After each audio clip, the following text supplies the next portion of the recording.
Praise the lord. దేవునికి మహిమ కలుగును గాక. ప్రతిరోజు క్రమం తప్పక వాగ్దానాన్ని వీక్షిస్తున్న ప్రతి ఒక్కరికి యేసయ్య నామములో ప్రత్యేక వందనములు. సబ్స్క్రైబ్ చేసుకుని అనేక మందికి షేర్ చేసి దేవుని మాటల ద్వారా బలపరచండి. ఈ దినమునకై ఏర్పాటు చేయబడిన దేవుని వాగ్దానము 2వ దినవృత్తాంతముల గ్రంథము 30వ అధ్యాయము 9వ వచనము. మీ దేవుడైన యెహోవా కరుణా కటాక్షములు గలవాడు గనుక మీరు ఆయన వైపు తిరిగిన యెడల ఆయన మీ యందు ప్రసన్నుడగును. The Lord your God is gracious and merciful, and will not turn away his face from you, if ye return unto him. మీ దేవుడైన యెహోవా ప్రసన్నుడు, కరుణా కటాక్షములు గలవాడు కనుక మనము ఆయన వైపు తిరిగిన యెడల మనలను కరుణించువాడు, కనికరించువాడు, ఆయన ప్రసన్నత మనపై ఉంచువాడు. ఆయన కృపా సమృద్ధి కలవాడు, జాలి, కనికరం, దయ అన్నీయు కలవాడు, ప్రేమామయుడు. మన దేవుడు మనకు మేలు చేయుట కొరకే ఎదురు చూస్తూ ఉన్నాడు. నీనివే ప్రజలు దేవుని వైపు తిరిగారు, ఆయన ప్రసన్నతను పొందుకున్నారు. దేవుడు వారిని కరుణించాడు, కనికరించాడు, ఉగ్రతను తీసివేసి కరుణా కటాక్షములను చూపించాడు. అలానే హిజ్కియా కుమారుడు మనష్షే కూడా చాలా దుర్మార్గంగా జీవించేవాడు.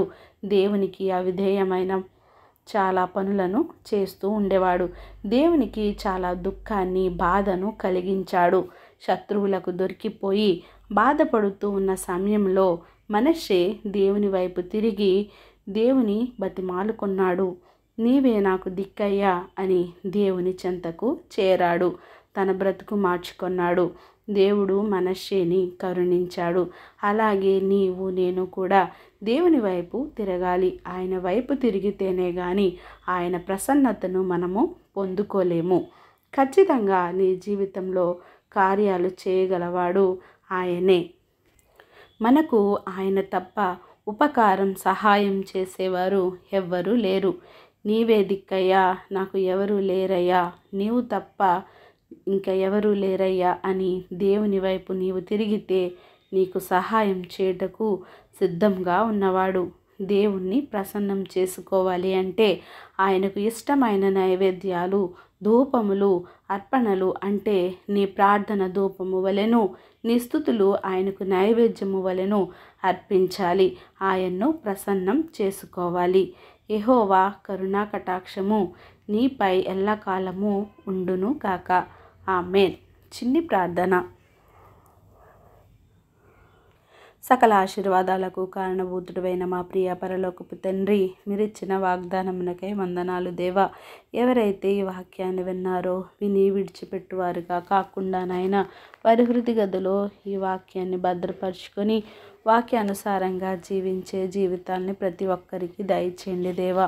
అవును ప్రభా, మిమ్మల్ని ప్రసన్నత చేసుకోవాలంటే నాయన మీకు దినదినము మా ప్రార్థనలు, మా విజ్ఞాపనలు, మా స్తుతులు, స్తోత్రములు మీకు అర్పించడి వారిగా ఉండి మీ నుండి మేము కరుణా కటాక్షములు పొందుకుని వారిగా మమ్మల్ని ఉంచండి దేవా.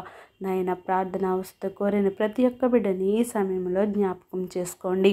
ప్రతి వారి యొక్క అవసరతలను, అక్కరతలను ముందుగా ఎరిగిన దేవా, వారికి సమయానుకూలంగా వారి అవసరాలను తీర్చండి. వారి జీవితంలో ఘనమైన గొప్ప కార్యములను జరిగించండి. సమస్త ఘనత, మహిమ, ప్రభావములు మీరే ఆరోపించుకుంటారని యేసుక్రీస్తు పరిశుద్ధ నామమున ప్రార్థించి అడిగి వేడుకొనుచున్నాను మా తండ్రి. Amen. God bless you all.